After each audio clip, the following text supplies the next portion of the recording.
recently I was in Alaska. I was in Alaska for 3 days and 6 nights. And I stayed at the One Season, and I got... it was so cold there, you guys. I saw a dog wearing a cat, and I knew it was a preppy dog because it just had the paws tied around its neck. You know? But I don't know about you. I hate being cold. I can't wait for global warming. I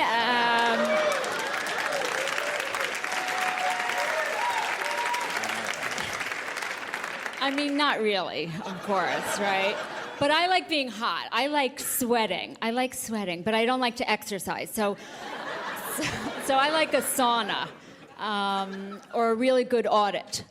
Hello, everybody. This is Shelly Colman. This is the Funny Women of a Certain Age podcast, and you just heard the wonderful Wendy Liebman, who is joining us today from California, along with Carole Montgomery, who is on the Upper West Side of Manhattan, and me, little old me, in downtown Brooklyn, where all the hip kids aren't. So I want to just get right into this because we were just talking about the Cowsills, which only people of a certain age will understand. Right. So a little background. The Cowsills were a family singing group in was it the 60s and 70s, or was it just the 60s? Do you remember? 60s and 70s? Okay, so it was around the time of like Jackson 5 and the Osmonds and all that, when family groups were a thing. So someone had a crush on a Cowsill, is that right? That was me. Yeah. I love, I just had such a crush on him. I had, remember Tiger Beat and 16 magazine? Whenever they were on the cover, I would cut his face out and hang it on my wall. I had a huge crush on him. So, I wasn't that familiar with them. I heard the name, but I didn't know the music. I do know that the Partridge Family is loosely based on the Cowsills because it was like a family band. Yes. Right. And they traveled together. So I was at a show.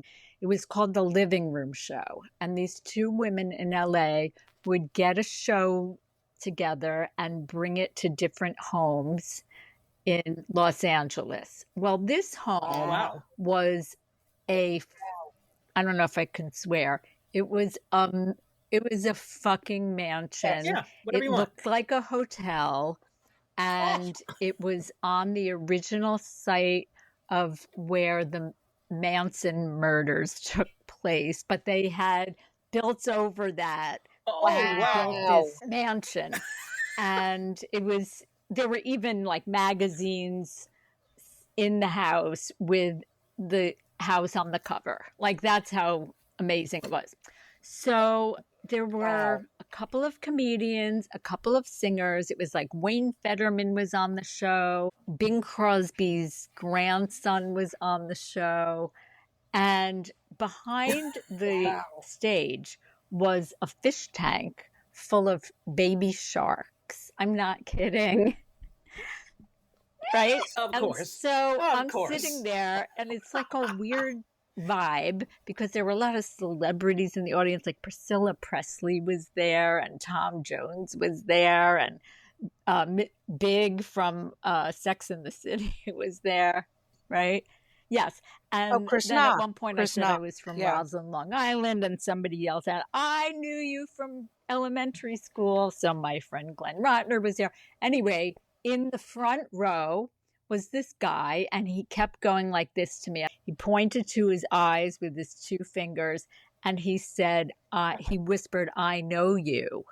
And I'm like, who is this? I know you. Oh, wow. I know. That's not a stalker at all. After the show, he introduced himself. He said, "I'm friends with your friends Chloe and Brad, who are a band that I met on Facebook called The Handcuffs. And I am John Cowsill of the Cowsills. And this is my wife, Vicki Peterson." Well, my husband goes crazy because he is the biggest Bangles fan, and she started the Bangles. So this was about 11 years ago, and we have become friends with them. And we went to see their concert it was like a little a little music room, a little guitar center in Santa Monica, and they were playing all the songs from their first CD together, and it is phenomenal. It's called After the Fires. Wow. And it's a lot of the Cowsills brothers who have passed away, a lot of their music, their songs that Vicky and John performed. So that was a long introduction to say that I'm going to tell John that he has a fan in Carole. I was in love with Donny Osmond, but... Okay, I don't know Donny. I wish I did. But just tell him it's a 67-year-old Jewish woman. He will love it. Something tells me he won't be surprised. He won't be. Yeah. It's so funny because I never go and do things for myself. And the Cowsills were playing. He wasn't there. John wasn't there. It was Susie and the two brothers that are still alive. And they were playing in Staten Island. And I said to my husband, I'm getting us tickets for the Cowsills because it was part of the Happy Together tour. And they were on like second. Like I could have left after that. Do you know what I mean? Because that's all I wanted to see was them. But then they had. Did you know that John Jay Black and the Americans? It was like, yeah, I knew he wasn't going to be there, but I still wanted to see him because they were a big part of my life. I mean, like when you think about it, you know, it's so great to talk to people who know who the Cowsills are because my son, who is a musician like yours, he looks at me, rolls his eyes, and goes, well, John really? played, he probably wasn't there because he played on tour with the Beach Boys. That's another tie-in to the Manson family. Right. Like it all is full circle, right? But oh my God. He and Vicky just sound so amazing. And they even played some Bangle songs together. And then the opening act was them singing with a musician named Bill Mummy, who was like a child's actor. Billy Mooney. Bill Mooney, right. yeah, and on Lost in too. Space. Like the whole night was blowing my mind. The whole night. And I don't seek out to go out because, you know, we're comedians. We don't like to go out unless we're performing, right? Am I speaking for both of us? Exactly. So Jeff goes, yes. And he doesn't like to, my husband doesn't love to leave the house, but because we knew John and Vicky, we were like, okay, let's go. So. Wow. Well, I'm going to go see, I'm going to go check the album out. They better win Grammys. Yeah. Wow. That good. And do they have the name of a band or is it just Vicky and John? It's Vicky Peterson and John Cowsills, or maybe the other way around. And it's called After the Fires. And I'm not sure it's related to the fires in LA recently. I don't think it is. They wanted to name it something like the Dead Brothers music. But they looked that up on... No, then you'd get all the Grateful Dead fans coming in and being disappointed and going, wait a minute, what? Grateful Dead and Allman Brothers fans coming in and going, but Cowsills? You know who's... Oh, sorry, no. I'm sorry.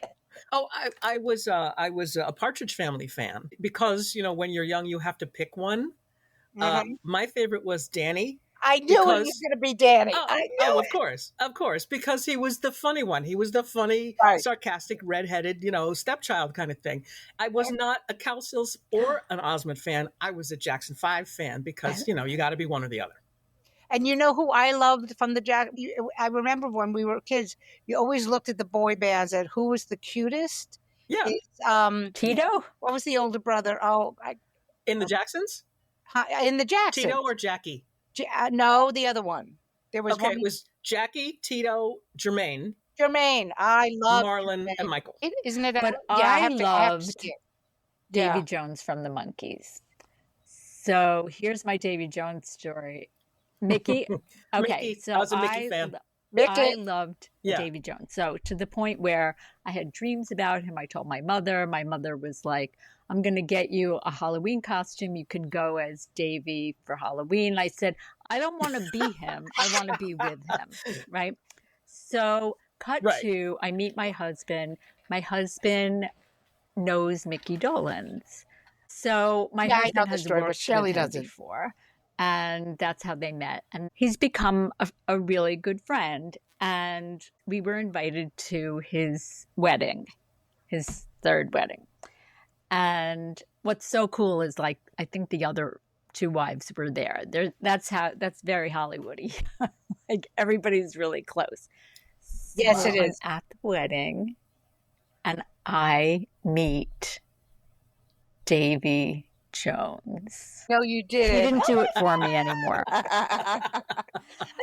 But now I'm going Oh to my tell Mickey God. that he has two new fans.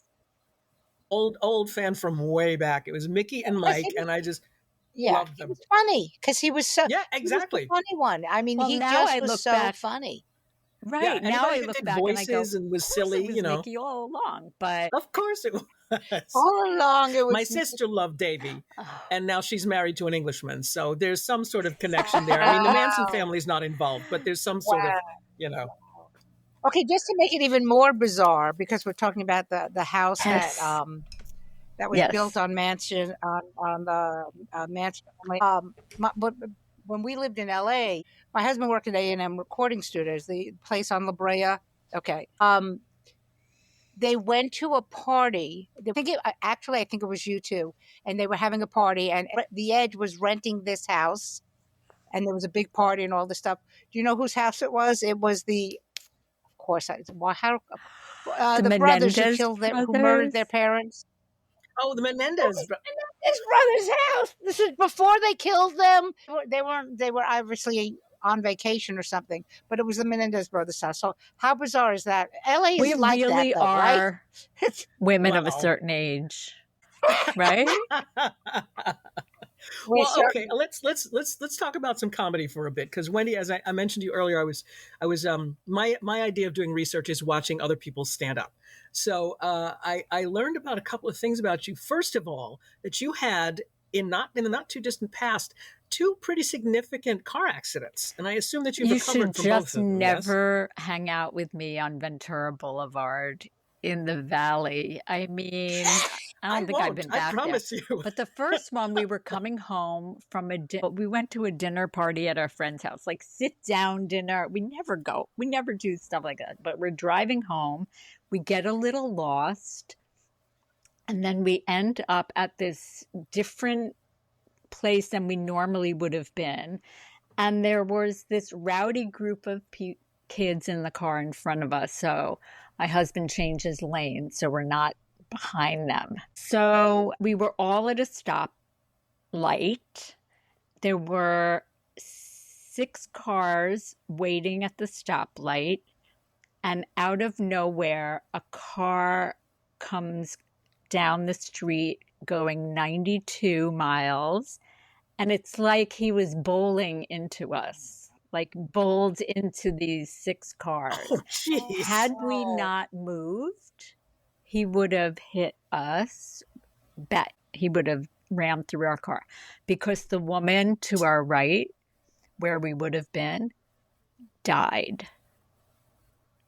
And he was drunk. God. He got out of his car.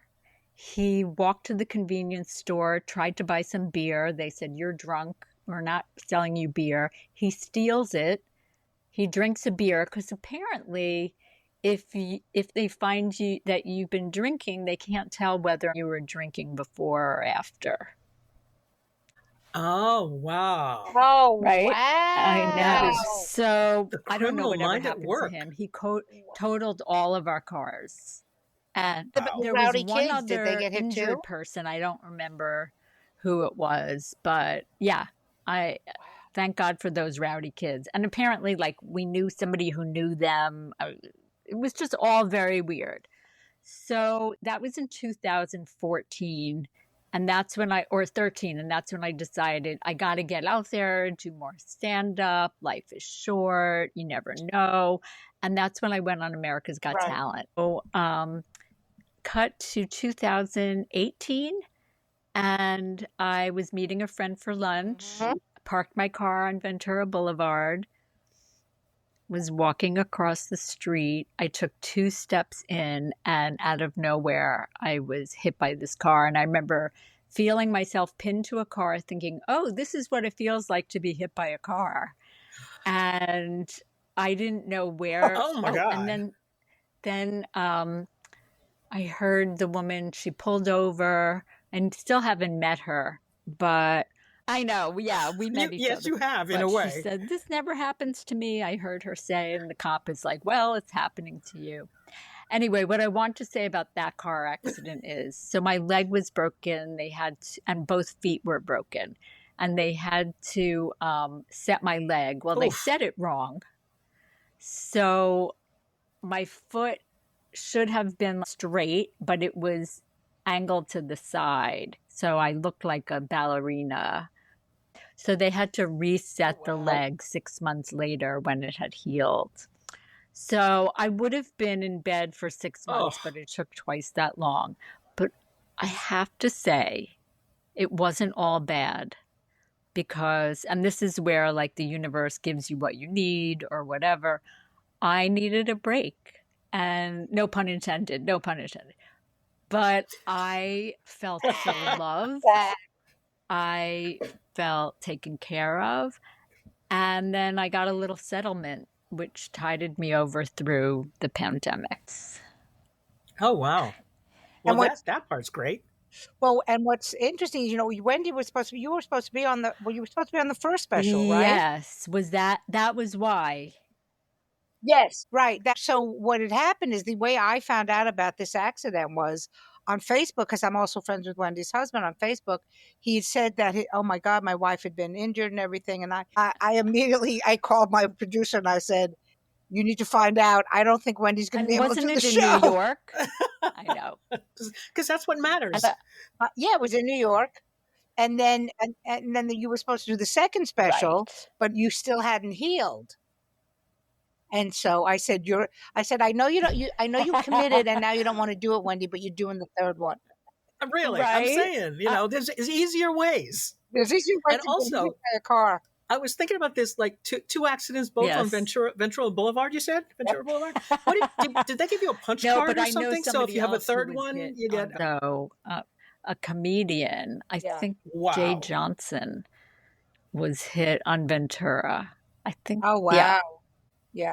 Ventura is I'm surprised that there's not more. I mean, we only know the you and Jay, but I'm trying to think of what it would be like in New York. What street would it be like? Yeah. Maybe maybe Broadway. And then this really nice guy helped me, like calm me down, because I looked at him. I go, we were in the right to cross, like we had the light, and he's like, yes. So he was my witness, and then there was one other witness in a car. And as I said, I really felt loved. So I think so for every shitty thing that happens to you, there's something positive about it. I'm trying to be a Pollyanna. Okay. No, you know what? I think I agree with you, Wendy. I think sometimes things happen and you go, why did that happen? And then there's this later on you go, oh, that's why, I mean, I remember when I was in Vegas and I was having, it's a long story, but basically they wanted me to leave and I just signed another contract and they were trying to push me in. I was like, it was very torturous to me. And I remember thinking we had bought a house and it was so gut wrenching. And now when I look back at it, I go, that was the best thing that ever happened to me. Right. Exactly. So it's interesting. You always have to, when you're in it, I think when you're in the shit, you don't realize until you come out of it. I was in Vegas once working at Harrah's when there was an improv there. And on our way out, I said, let's just play a little bit. Like, I'm not a big gambler, but I like playing the video machines. And I won a shit ton of money, like $10,000. Wow. I know. Wow. A machine with like three quarters. Wow. And wow. I remember as it was happening, like the things have to line up. And then there was like another row of things that had to line up as well. As it was happening, I felt like it was happening. Like I had this feeling that it was meant to be, kind of. And I had the same feeling with the car accident. Wow. That it was oh my God. almost inevitable. So anyway, don't worry about the Right. money. Wow. I had to give half to the government. Then it was 9/11, and so I walked out with $25. Don't worry. Don't think it's exciting. Yeah, they don't. You When know you what? win, I honestly, if it was like, Shelly, we can give you some money, but you have to be hit by a car, I think I might say no. So you mentioned that you had sort of restarted doing comedy, and I love the fact that you got into it from an adult education course, right? At like yeah, It was the Cambridge Center for Adult Education. I was going to be a therapist. And I was doing that during the day. I was doing psych research. And I thought I need to do something frivolous at night. So I was going to be a big sister, a Jewish big sister. And I went to a meeting and I was like, maybe not. And then one day I get the mail from the wrong apartment, the apartment downstairs. And it's a course yes. catalog. I love this This part. is the real story. So I took an acting class because I had always done theater in high school and college. And I was like, I want to try acting. I really do. So I took the acting class. Well, the teacher quit during the break.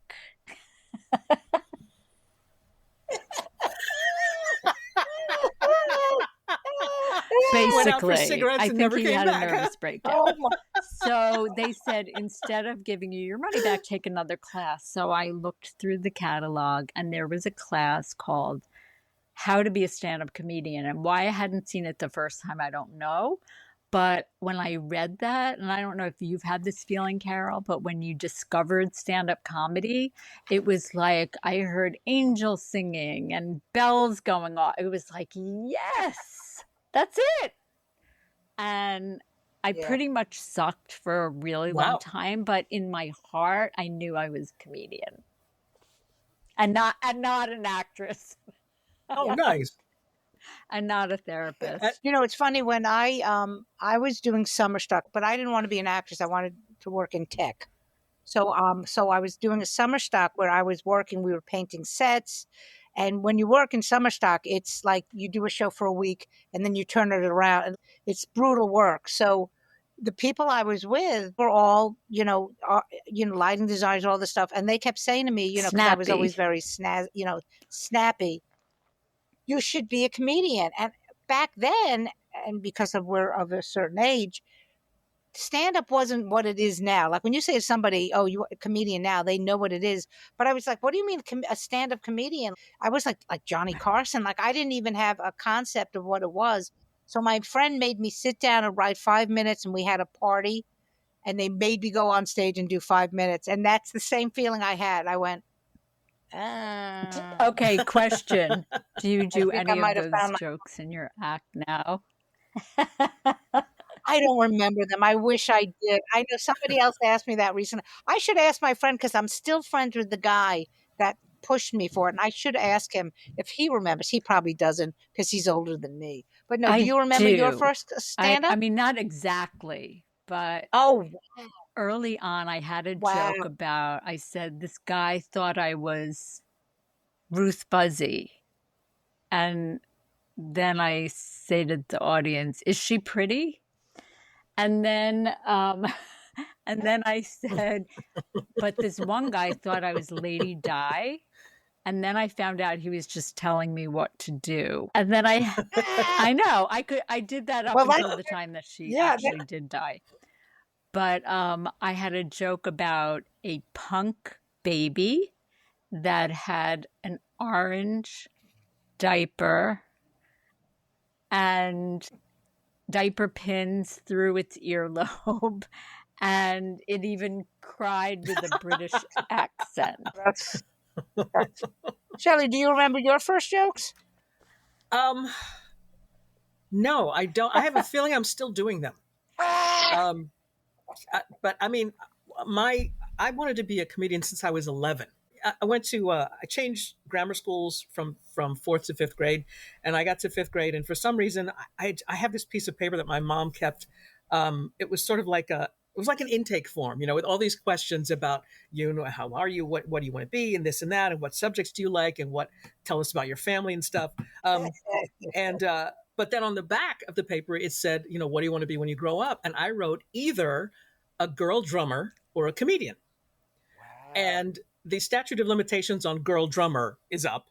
But that's what I've always wanted to do. And I think my parents sort of directed me away from that because it was not respectable. And we are respectable people. But I mean, I might be telling the same jokes I was telling in my head when I was 11. I don't actually know. I have a terrible memory for that kind of thing. My very first joke, and probably, I mean, the story about taking the mail in, that really is like what instigated me actually trying it. But I remember I couldn't fall asleep one night. I was like 6.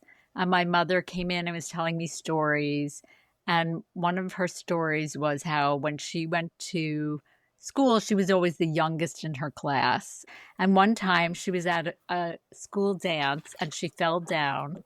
And instead of crying, she made a joke and everybody laughed. And that stuck in my psyche. Like, oh, that's a way to not be embarrassed. So that was in there as well. So then one time when I was in college, I took a writing class from this woman named Annie Dillard, who's like some prize-winning writer. She wrote something called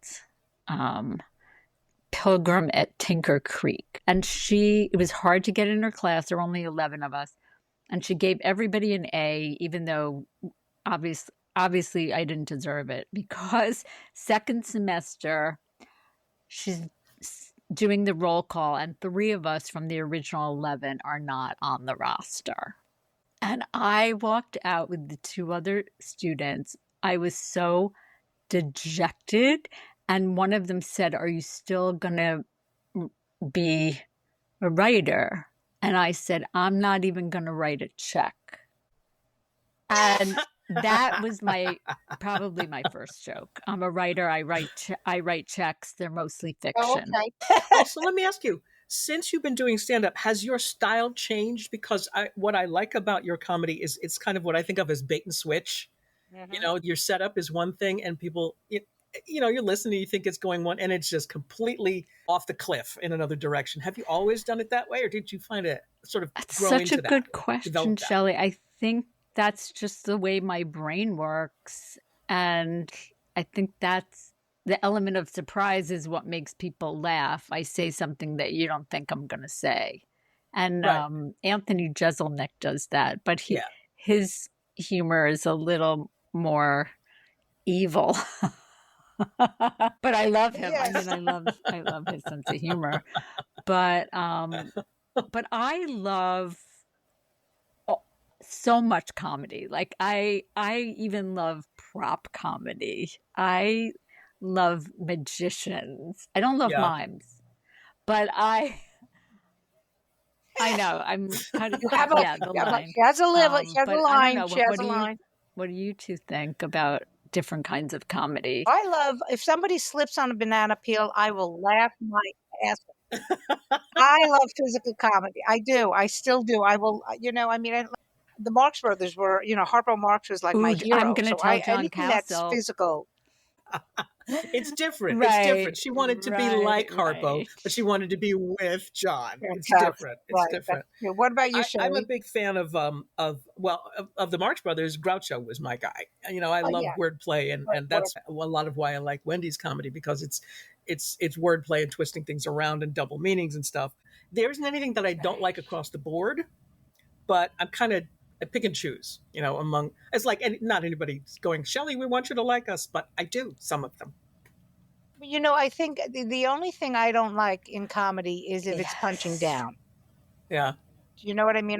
I was always the dirty girl, the blue girl. Like compared to what I did back then to the comedians now, I'm like Mother Teresa. You know what I mean? Like I think about it, and I was like, I was like the Scarlet Letter. She was the blue. And now I see comics and there are things like I go, right. Oh, wow. Okay, that was way too much information for me. So, and it's that, and just being mean for mean's sake. I mean, it's always. I used to say this to my son growing up. I said, because he was always allowed to curse, but it had to be funny. You couldn't say fuck for fuck's sake. There had to be. And one time, a bunch of his friends were fighting, and one of them went, "Fuck you," and I went, "You're out." I started swearing in 6th grade with Patty Alberman and Grace Hirschhorn. And we just loved saying, fuck this, fuck that. I remember. And then my dad put a swear jar in the kitchen. Every time we swore, we had to put money in the kitchen. And then at the end of the year, we took the money and went to the fucking Bahamas. That's a joke. I wanted to tell you the joke. But it's true. I did start swearing in 6th grade. I don't swear. I mean, I can. I certainly know the words. But that's just not how I talk, and because I work in radio also, I learned early on that I talk off the air like I talk on the air. Those words just can't. But what unfortunately is that people do tend then to apologize to me if they swear. I don't care if you do it, I can't do it. Right. It's just, it's my job. What radio show do you do? I work for a public radio station in New York City. It's WFUV. See, you said it's said a FU, public by the way, music station. Yes, but I didn't say the words, did I? No. I can say HE double hockey sticks, but I can't say have hell. a cologne called FU because then it would be FU by CK. Shelly, when I say the F word, I spell it with a PH. I'm sure. I'm just doing my act for you. Of course. I appreciate that. That's good. So let me ask you now, you have a book coming out. Is that right? A joke book with illustrations? I'm always Did I having read the that book correctly? come out at some time. I'm still working on it with a comedian, and my favorite artist is Teresa Logan. And Teresa Logan. She was a guest on the podcast. You can go back into the archives. She's been illustrating and my jokes, Yeah, and she's awesome. I don't know when we're going to finish that or if we're going to self-publish it. But I also wrote a children's book that is being illustrated by Patricia Jackson, and the book is called Keeping Miko, and it's about losing an older dog, a little girl who loses an older dog, but then in the end she realizes he's everywhere, so she's always keeping him, right? And then I'm writing a novel for the past 30 years. Since Annie Dillard kicked me out of her class, I have to prove to her. That'll show her. Well, you know what she said to me? Because I do remember one thing that this teacher said to me was that I was good at writing the button at the end of each paragraph. And I think that's how I became a joke writer. Like the end of the joke, like I can get to that. Interesting. That is it. Well, when we did in the specials, when we did the interstitials, I love, when I interviewed Wendy, I said to her something about the fact that she never had to deal with a lot of the bullshit that mailed comics. And I said, what do you think that is? And she goes, my jokes? And I thought, yeah, that's pretty much it. But it was so beautiful. So it was just I like, loved my doing jokes? your special. I am so excited for you and this groundswell of attention. Thank you, honey. And we re-released them through Comedy Dynamics. The specials are all being re-released. Yeah, we have all. What was really great was one of the reasons we did that was to bring it back into the public eye. But one of the things I said to them, they go, well, we're going to have clips and we're going to do meme cards and we're going to do reels. And I said, okay, I'm not doing any of them. Because I can barely keep up with my own social media. And so what was great is that we have 15 women, we have cards and reels for everybody, which is so wonderful. And it's good for the comics because then they can just there's nothing you have to do. You just go, let me put that on, click, and boom, it's up there. The so comics that was now really who are great. coming I up, was very happy. They all put out clips every time they perform. They're putting out something, and I only have a 10-minute clip. I don't have a 2-minute clip or a 30-second. Right. That's what everyone does now. Everyone records, and then they try to get a reel out of it. It's really interesting because with social media, when MySpace happened, remember Dane Cook for some reason figured out whatever it was, and he became a superstar. Then everybody went to MySpace, and then everybody went to Twitter. Then everybody went to Facebook. And it's fascinating because it's not that it can't happen. First of all, it's so much work. I It's know a people full-time that job. that's what they do. Their content. It absolutely is. I mean, they're doing 2 or 3 or 4 a day. And I'm like, I don't have Yeah, the energy to do that. I need people. I can barely get up I need to take people to myself. do that. Right. I do that. I need people. But you know what I mean? Like it does fascinate me that everyone does that. And I'm just like, I can't. I get my little 5,000 views and I'm like, I joined Facebook because I was in a hotel in Canada once, and this guy, everybody who worked there had a name tag, and then it said where they were from, and his said Thailand. And I said, oh, I have a friend from Thailand, but I lost touch with her. And he goes, oh, you should join Facebook and try to find her on there. And I was like, what's Facebook? So somehow I joined Facebook, and then somehow it went to everybody in my address book, and I ended up inviting everybody in my address book to Facebook. Anyway, long story short, I didn't find her, my friend, but I found her daughter, whose baby shower I had been to. Wait, what was this also at the Manson mansion, or is this It off all that now? comes back to Charlie. I get confused. So, yeah. I went off Twitter. There you but are. Now I'm on Facebook, Instagram, Blue Sky, Threads, and MySpace. No. yeah, in MySpace. Not Friendster? You gave up on Friendster? I just feel bad for Tom. You know, that poor guy. I mean, he really came up with all of it, and nobody knows who he is. Now you know what's so funny is we're dating ourselves again because we know MySpace was, my kid was like 7 when MySpace happened. So we're even AOL. old when it comes to social media. Wonderful. And I pay for it.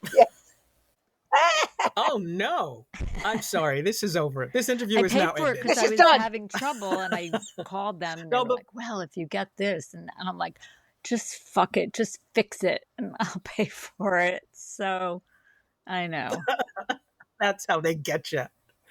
Okay, let's talk solo shows now, because this is a recurring theme among most of the comics that we talk to on the podcast. Carole, I know that your solo show, you performed it recently, or you're about to, because I saw it on Facebook.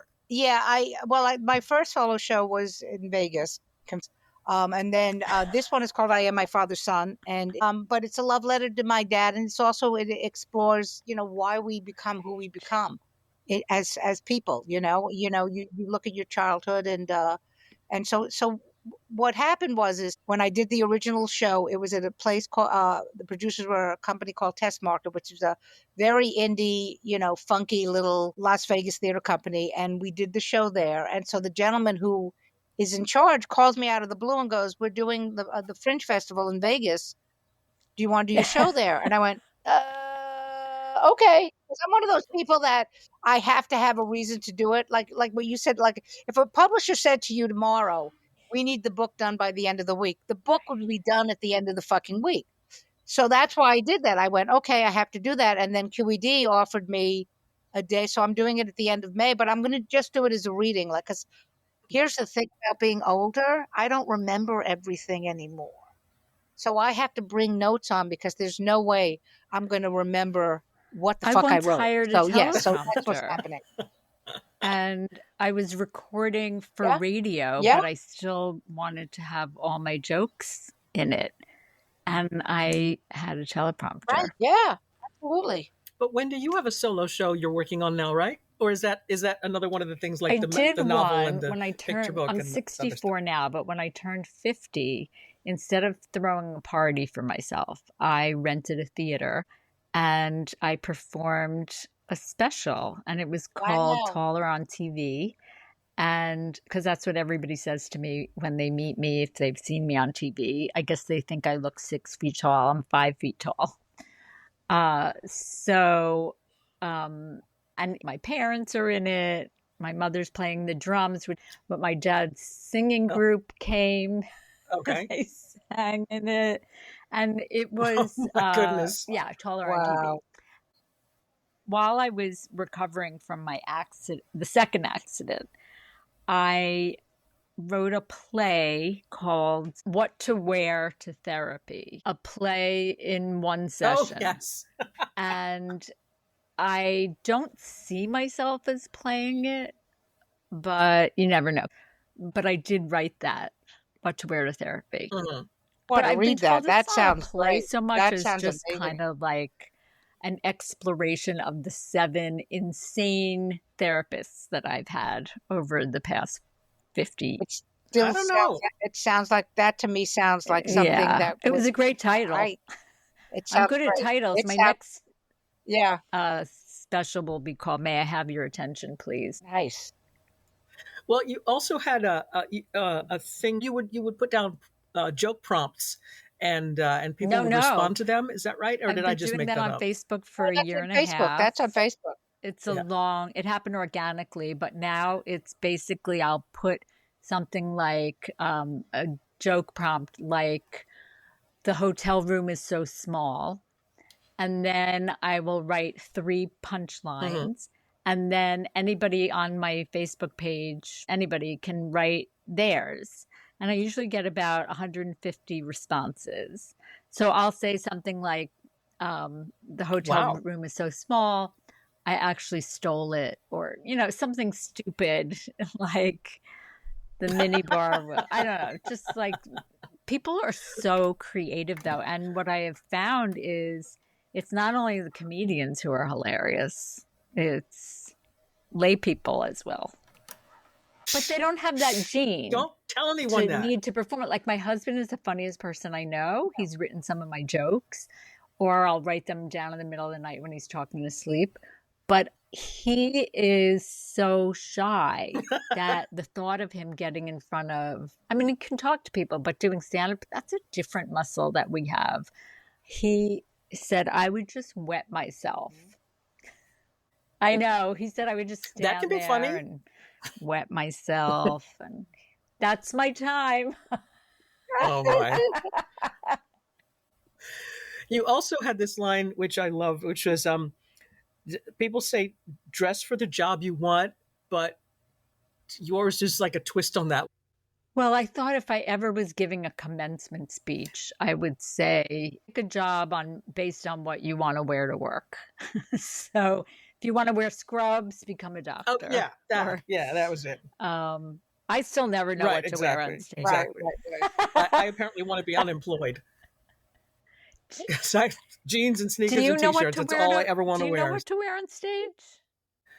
I have figured it out. I have a look now because I learned from another comic one day. I was sitting in an open mic, and I'm not a big laugher. You know, if it's funny, I'll laugh, but I don't do the courtesy laugh. I just can't.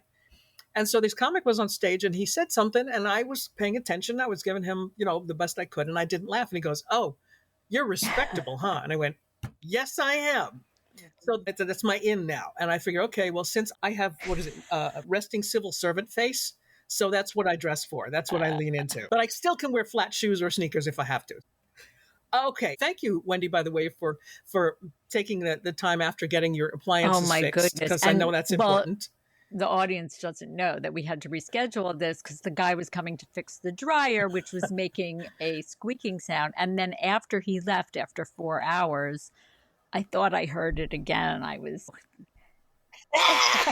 And it turns out you No, just have it was mice actually instead of a broken something dryer. squeaking in the dryer, like that I was drying. So now I A dog actually toy have or like something, yeah. so much laundry to do when we end this. But that's part of being a female comedian of a certain Okay. age. Is laundry. Is that you have to do all the laundry. We have to do everything. I once took a piece of lint out of the dryer that was so big I introduced myself. Okay, I got one for you. I need to vacuum under my bed, but I don't think I'm going to. I just wait until the dust buffalo are large enough that I can politely ask them to leave. Uh-oh. Carole, you got a cleaning joke for us? I do not. I'm sorry. Okay. Unless right, well, unless it's a dick joke somehow in the cleaning. I don't. I'm You out. I'm wash tapped your out, clothes. baby. Okay. All right. So, Wendy, where are you appearing next? I once a month, I perform with Fritz Colman, who used to do the weather on NBC here in LA for 40 years. Yep. And I open for him at the El Portal on Sundays once a month. And then I also have my other gigs on my website, wendyliebman.com. And as I said, I'm on all the social media places except Twitter. Okay. Yes. Except Twitter. Except No Twitter. That's wise. Twitter. No And Twitter. Carole, you are headed out back on tour with Funny Women. Is that correct? Yeah, we're doing a show in Pennsylvania, but then I'm taking some time off. I'm just going to be doing Carole Montgomery stuff, which is so weird for me because I'm always so much doing stuff for the Funny Women. But the big thing is what you mentioned is the solo show is at QED. Let me just make sure of the date. It's an afternoon so is show my show too, with which is Fritz great. in the It's afternoon. it is It's brilliant. I know. right. I love that. So it's a QED May 24th.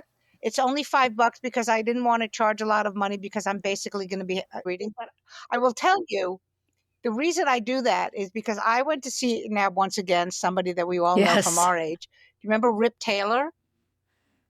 Okay, the guy who was just throwing confetti. Well, I went to see him, when I was living in Vegas, I would go see shows all the time, and I went to see Rip, and he had his music stand, and and he had a big book of jokes, and every so often he was like, "You think I'm going to remember this?" Blah, and then he, so I was like, you know what? As long as you let the audience know that you don't really know what you're doing, everyone's fine. So That I'd sounds love for people to great. come see that. I want to see that. That's wonderful. So Carole is taking some time off without being hit by a car, Wendy. I'm just saying that's how you do that. You want to take some time for yourself, you don't need to get into a car accident. Give it a shot. I should know. Okay. Okay. Wendy Liebman, thank you very much for taking the Thank time you, to talk to Wendy. us for a Thank little while. you. WendyLiebman.com, Carole Montgomery, as usual, at CaroleMontgomery.com and FunnyWomenOfACertainAge.com. We will be back in a couple of weeks. Thank you and so much. That's it. Everybody say bye. Bye. Bye. Thank you. Bye.